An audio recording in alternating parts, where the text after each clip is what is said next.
Hello, I'm glad to be here with you today. I'm Theodora Hadjipetrou and I will present you my research work about the folk art of stone carvings in vernacular architecture in Cyprus, the case of traditional settlements in the Akamas region. Stone carvings are an important manifestation of folk art passed from generation to generation, constituting an important part of intangible and tangible cultural heritage. Stone carvings are one of the few decorative elements found in vernacular houses built in Cyprus between the 19th and 20th centuries. As such, they provide valuable information regarding the beliefs of the inhabitants of the respective dwelling. The study of these stone carvings contributes to the understanding of the society of each period, and they can be characterized as a cultural phenomenon that includes social, economic factors, aesthetic and artistic trends, local myths, and perceptions of each era and period. The links between stone carvings with architectural practices leads to conclusions about the understanding of space through religious beliefs, superstitions, and social norms.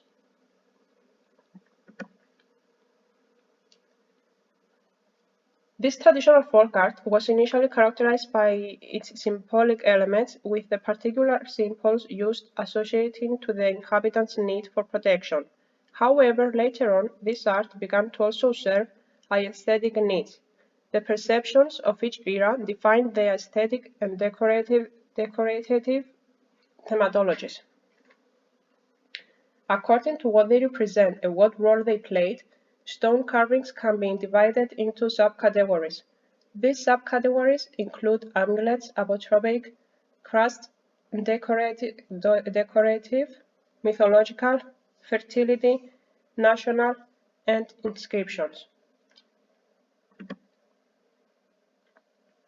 Despite the widespread use of these stone carvings across the traditional settlements of Cyprus, limited attention has been given to their study and protection. This study aims to investigate the use of stone carvings in rural areas around the island, considering their historical background, construction techniques, themes, symbolism, and their connection with architectural practices. The Akamas region was selected as a case study. This was mainly due to a lack of investigation into the stone carvings of the area, the well-preserved traditional architecture of the area, as well as the materiality of their masonry that favors the creation of stone carvings.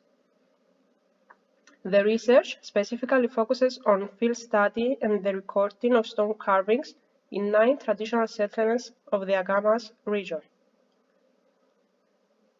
The detailed study of these elements has led to the conclusions about the relationship of these stone carvings with the architectural and urban characteristics of the houses they adorned.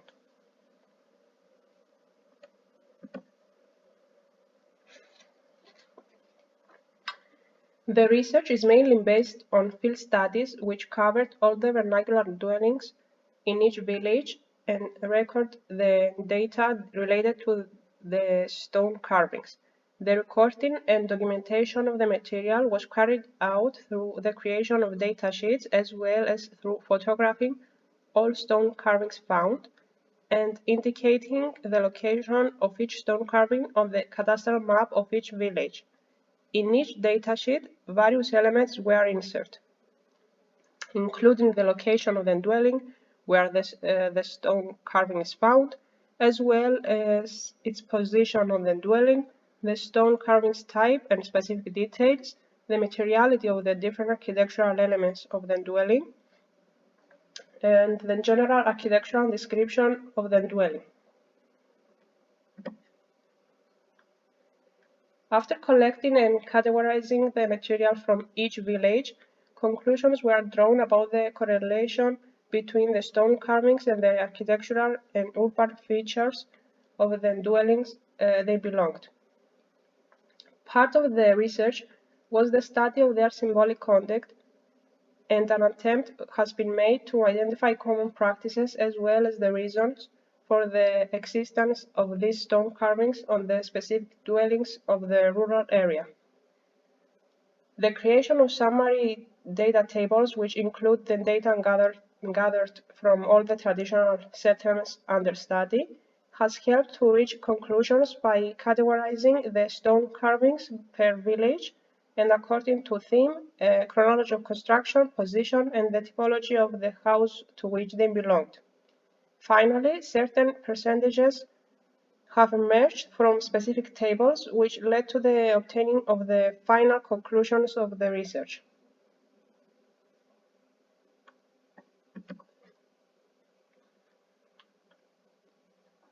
About the study area, the imaginary line that unites the villages of Aios Georgios, Pegia, Kathikas, Arodes, Inya, Drusha, Neo Chorio, and the Baths of Aphrodite are the boundaries from where the Akamas National Forest starts. The villages near these boundaries are characterized as typical Akamas region villages and have a common architectural identity as a result of not only the common technical construction techniques, but also the use of common materials. The houses are almost exclusively built with local stone. The recording was carried out specifically in 9 villages of this area, which are Drusha, Inya, Kato Arodes, Pano Arodes, Tera, Kritu Tera, Kato Akurdalia, Pano Akurdalia, and Kathikas.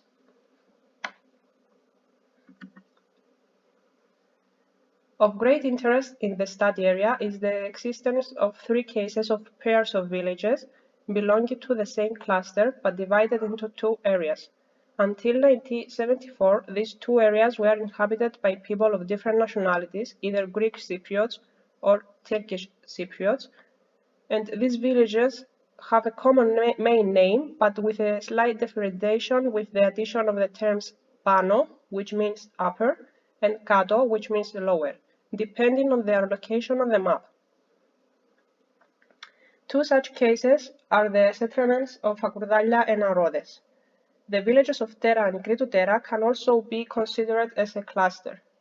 In all 3 cases, until 1974, the larger village of each cluster was inhabited mainly by Greek Cypriots, while the smaller village was mainly inhabited by Turkish Cypriots. The different nationality of the inhabitants resulted in the dominance of different religious beliefs, social cultural conditions, and customs, which seems to have affected the art of stone carving in each area. In the villages of Kato Arodes and Tera, which were inhabited by Turkish Cypriots, there is a lack of stone carvings. This fact is also confirmed by bibliographic sources, citing the prohibition by the Quran for depicting human and animal figures. 71 stone carvings have been found within the region under study. These stone carvings all belong to the following categories: amulets, decorative, national, and inscriptions. Through the field study and recording, some remarks can be made about the stone carvings of the region in relation to their thematology, their position on the buildings, the chronology of their construction, and the architecture of the buildings they belong to. At the same time, the probable relationship between the appearance of stone carvings and the existence of craftsmen in the area has been investigated, as well as their association with the size of the village and the nationality and the economic situation of the inhabitants. The study has shown that most of the stone carvings are located in the villages of Kathikas and Inya, 2 of the larger villages of the area, as well as in the smaller village of Pano Arodes. A large percentage are located in Drusha and Kritu Tera. A limited number of stone carvings have been found in the remaining villages of Pano Akurdalia, Kato Akurdalia, Tera, and Kato Arodes. It can therefore be concluded that the number of stone carvings found in each village can be related to the size of the village, with the only exception of Pano Arodes, which belongs to the medium-sized village category, but has a large number of stone carvings. Regarding to thematology of the stone carvings, it has been found that the religious amulets dominate, purely for precautionary reasons and not for decorative purposes. Specifically, the symbol of the cross was selected in various forms, either alone or accompanied by a chronology of the construction of the building. The predominance of this symbol in both Greece and Cyprus is confirmed by bibliographic references and is presented as a supreme amulet. Additionally, decorative motifs were used in a smaller percentage, usually accompanied by chronology. Less often, only inscriptions were used, with the chronology of the construction of the building and the name of the craftsman or the owner of the building. Usually, the stone carvings were imposed and more rarely engraved. An important factor for the quality of the stone carvings is the existence of experienced craftsmen who were active in each area. For example, according to the oral testimony of Procopius Evgeniu, the grandson of the craftsman Xenophon, Theodora had the best local craftsmen of the wider region.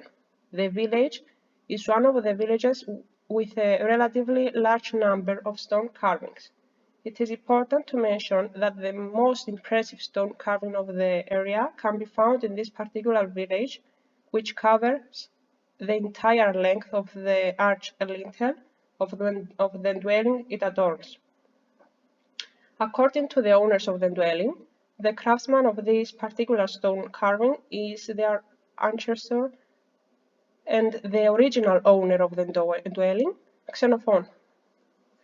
This testimony is confirmed by the engraving of his name and the chronology of the construction on the stone carving.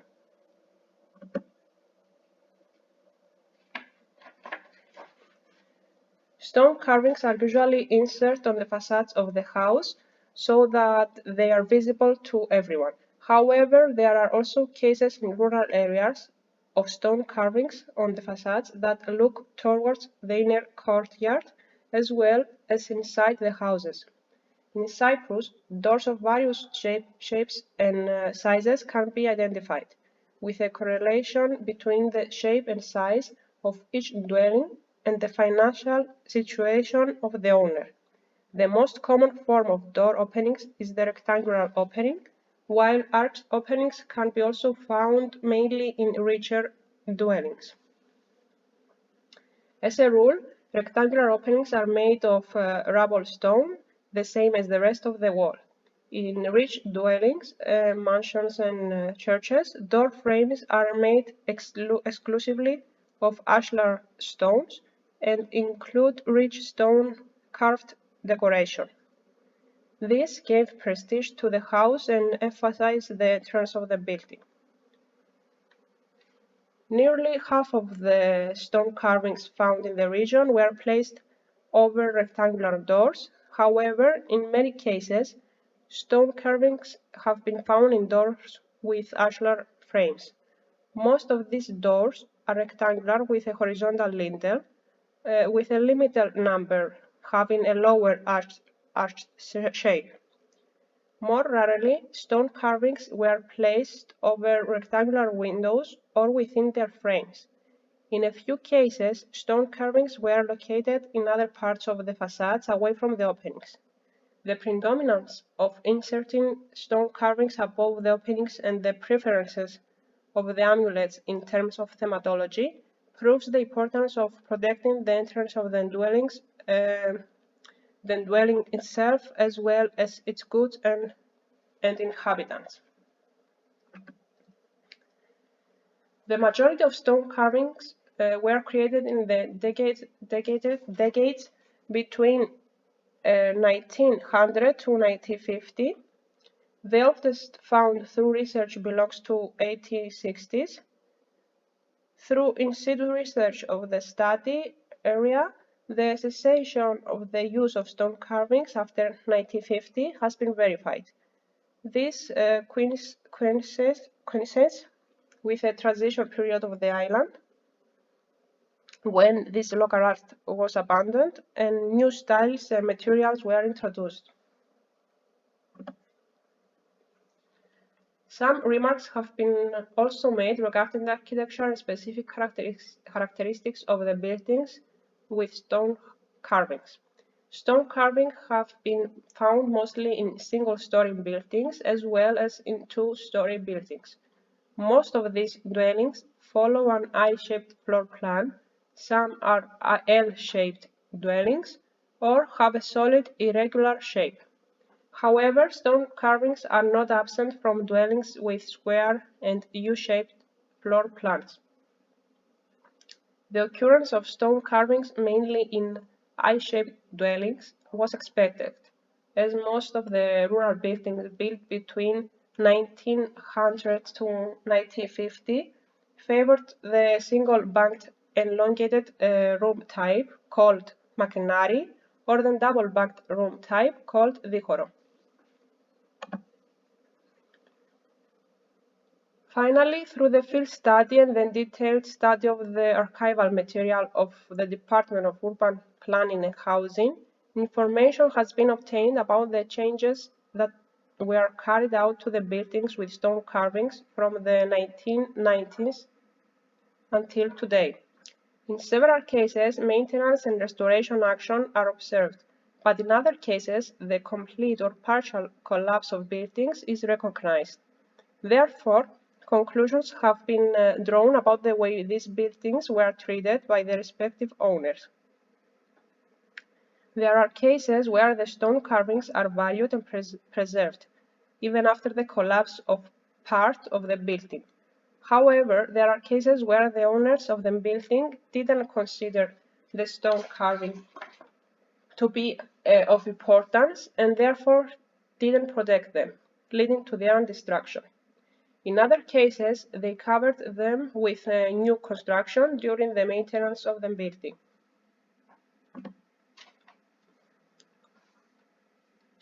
As a conclusion, stone carving has proved to be an important expression of people's folk tradition, including symbols, beliefs, and perceptions. The impact of social, economic, and cultural factors on this art is evident, making its study an important source of information for every era and region. The availability of easily carvable sedimentary rock in the area under study favored the development of the stone carving art. And the comparative study of stone carvings in a group of villages located in the same geographical region with a similar landscape and common beliefs and social practices has helped to identify peculiarities, common elements, and differences in the use of this art. In particular, the variation of door typologies has been studied, as well as the placement of the stone carvings, their thematology, and the reasons for their usage. Their numbers vary in each settlement, as they were influenced by the economic and social situation of the inhabitants, in addition to the specialization of the local craftsmen. The research confirms the prevalence of common thematologies used for the stone carvings and mutual architectural characteristics on the houses to which they belong. In fact, in these villages, the simplest shape of the door dominates, which suggests the prioritization of protection over decoration. The people had faith in religious symbols as a means of protection, and as such, this led to the popularity of stone carvings, depicting religious characters as a way of protecting the dwelling and its inhabitants. The art of stone carving has its roots in ancient times and can be characterized as a practice that was inherited from generation to generation, while also being closely linked with the beliefs of each period. In the area under study, the surviving stone carvings testify the existence of this art from at least 150 years ago, and its decline can be marked by the introduction of new materials and building styles. The significance of the art of stone carving in the study of traditional architecture and folklore is undeniable. Through the study of this art, valuable information about the built-in art techniques, as well as the beliefs and social economic condition of the inhabitants can be derived.